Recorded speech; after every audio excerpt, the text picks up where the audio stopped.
Let me get some of that freaking pop filter. Let me get some of that frisky hot filter. Let me tell you something, yeah. I won't be disrespected by the likes of ye. Especially not Yeezus. Don't even get me started about that guy.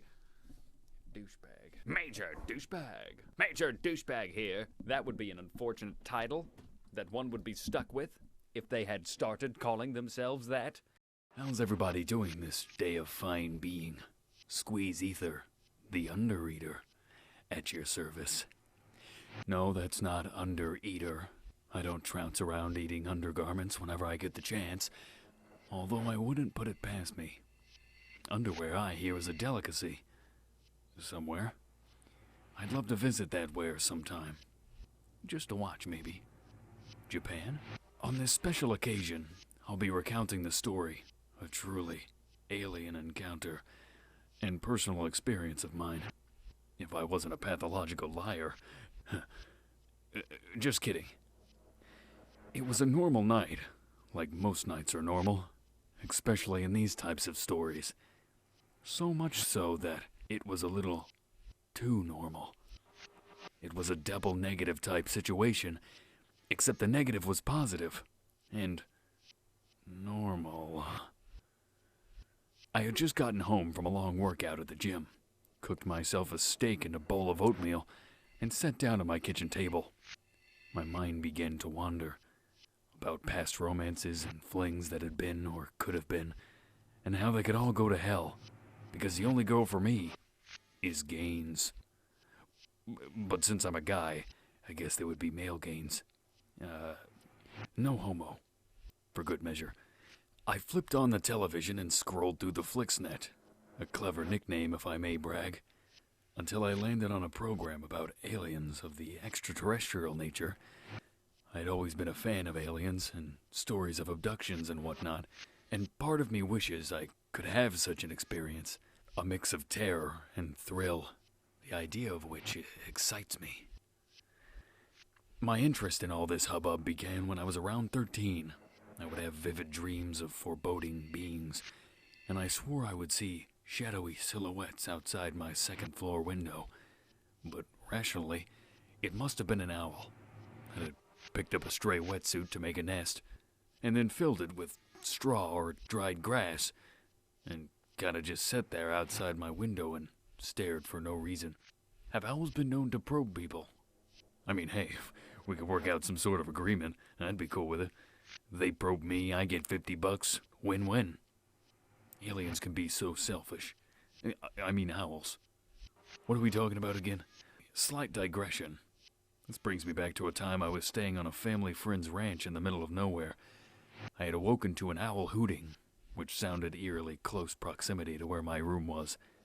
I slowly creaked the door open to find that directly in front of me, about a few meters away, was a large white owl, about half my size at the time, 2.5 feet. The owl. I'm not a midget.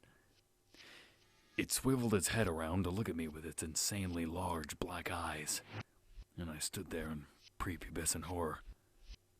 The next morning, I asked the ranch owners how it could have gotten in, and they replied that the screen door was broken next to my room, and it would come in from time to time. Two problems I have with this story. This owl was an uninvited guest, so no background checks were done at all. 2. How was the screen door able to keep out bugs, but not owls? Owls can't fit through those tiny little holes either. Or so I thought. So I started the program and slapped my happy ass down on the couch to relax and deflate from the day. Before I knew it, the clock read 1 a.m., way past my bedtime. But I figured I would finish the program and then head to bed. 40 minutes was left. Then something happened. A creeping feeling of dread, that intense normalness fading in, and an eerie silence falling over the house. An audible ringing in my ears. Not even sound from the TV, just nothing. Then a new something of nothing happened. This time, since it was dark, a devoid of darkness began to shine through the blinds. Was it daylight savings time already? Did I fall asleep and... Had I fallen asleep and awakened to the morning? Had I for some reason randomly gone deaf? That means I'd have to learn Braille, and bumps of any nature scare me. They feel too much like goosebumps, which happen when someone is scared. And the feeling of being scared is much scarier than things that scare you. Also the books.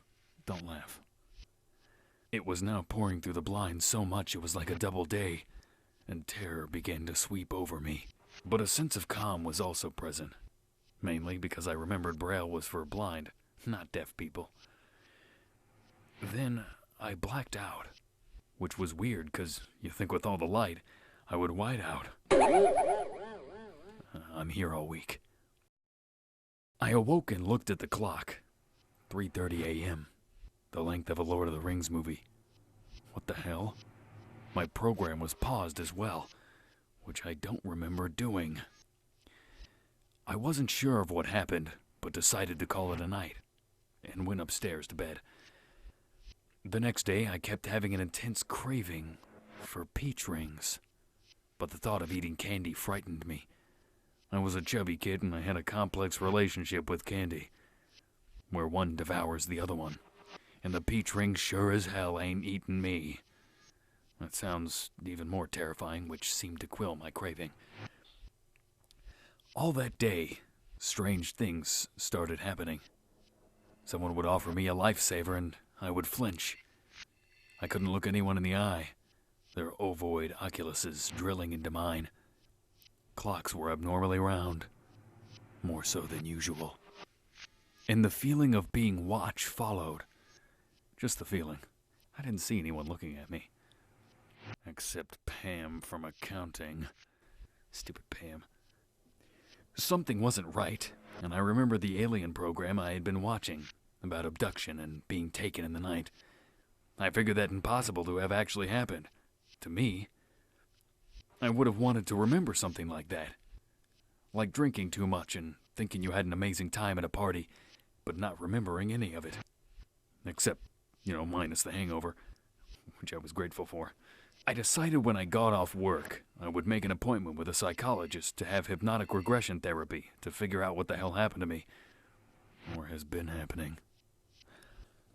When I arrived at the visit, the shrink offered me one of those disgusting little suckers that threw me off, because they usually give those to you after a visit. Was he trying to drug me? I declined and told him to go to hell. We then proceeded to shake hands and lie down on the infamous psychology couch, his body next to mine. I could totally see everything was riding that way. I mean, you got your own chair, buddy. After a bit of beginning chit-chat, we started to proceed to begin hypnotic regression therapy. With my eyes now closed, flashes of light burst here and there. I was back lying on the couch in my living room. To be precise, I was in my mind in someone else's room where they lived in, getting hypnotic regression therapy. I could remember watching the program, lying on the couch, when that disconcertingly familiar bright void of darkness lit up the room. The feeling of déjà vu set in. The blinds began to shake. My legs began to tremble. My bladder began to weaken. The blinds began to shake. Wait, what? At the drop of a hat, the back door next to me swung open, and my head shot back to look at it. When out of the void, two figures with large heads and large almond-shaped eyes, blacked out from the sun, blacked out from all light, walked into my kitchen, tripping over the doggy mat in the process. I let out a slight giggle, and their heads slowly tilted towards me. Needless to say, I stopped laughing. My body felt weightless at this point, and I had no control as it rose from the couch and walked towards them. I did. It being my body, but I being the person with the body. Exiting the back door, I asked one of them if they could let my dog back in after she had a tinkle, and to make themselves at home. They looked at each other for a moment, and one stayed behind. A glimpse of the being eating a banana as the door slowly closed, and I faded into the light in front of me, I was fading in and out of consciousness, and the next thing I remember, I was in some sort of long corridor, passing rooms on my right and left, my captor in front of me, another soon joining him to the positions at my right and left.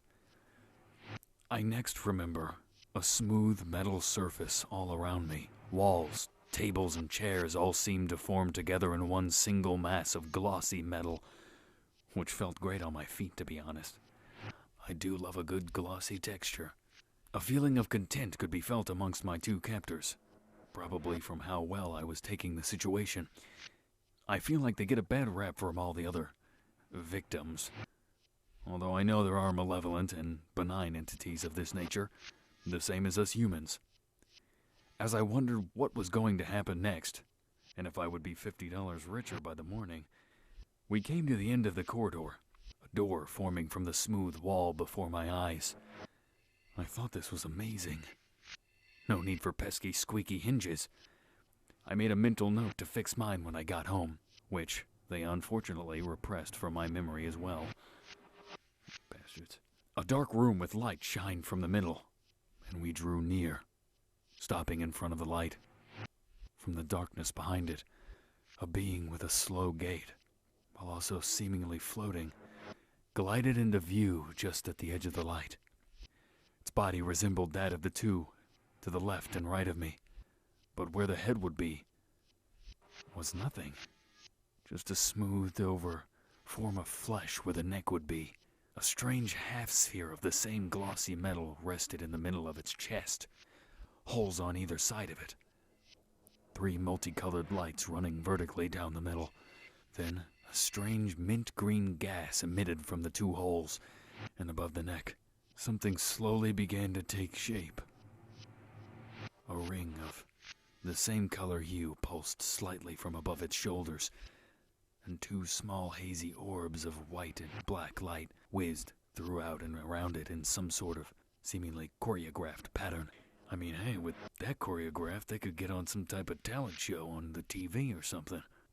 Before I knew what was going on, I was slowly forced forward, moving closer to this unknown entity. Then terror began to set in. The ring above its head, images of peach rings flashing before me, more gas emitted from the strange thing on its chest, and a strangely sweet scent filled my nostrils, albeit unknown to me. The strange being slowly started leaning towards me, and the ring floating above it widened, and my senses heightened, growing in intensity. The ring closed around me and a pit grew in my stomach, and not the olive kind. The feeling of lightheadedness flowed over me, the kind you get if you stretch your body for a bit too long and inadvertently fall backwards in a strange, writhing state, except weightless. I started to scream internally, and in my convulsing state, was entering my back door, not knowing what had happened between then and now. I was lightly laid on my couch, my dog running inside with an excited gait. A banana peel on my counter lifted of its own volition and glided out the back door. Then, like that, I broke out of my trance in a cold sweat. The shrink asked me if I felt threatened by the beings and the experience. I said no. Well, they did have the courtesy to pause my program that night and let out my dog for tinkle time. Stand-up guys after all. Or stand-up sexually ambiguous hermaphroditic entities that exist between planes of existence. Excuse me. I assume they're touchy about that. I would be. But that one thing, I couldn't begin to describe how I felt about it. The shape of a peach ring. The feeling of dread. The smell of a sweet something cinnamon-like with burnt poppy seeds. It didn't smell like it would taste good. It smelled pretty bad, honestly. Could it be alien B.O.? I don't know. A peach ring entity. To be honest, minus that part, I'd rather spend a Saturday night on a probing table than with a beer pong table any day. This has been your host, Squeeze Ether, signing the hell out. How you peeps doing? My boy Squeeze Ether telling you his scary stories true. Lee Scary Stories. Gonna be getting the ether of Squeezy himself to read stories more often now on the channel. You want some time in the spotlight? Yeah, I'm gonna give it to him. Maybe I'll even read some stories while I'm at it. This has been your friendly neighborhood Neverodd. What's that? Squeezy says see ya. See ya, Squeezy. Peach Ring Entity. Take one. Let's hope this is the only take one. A single take one time. Happy times. Of the take one nature.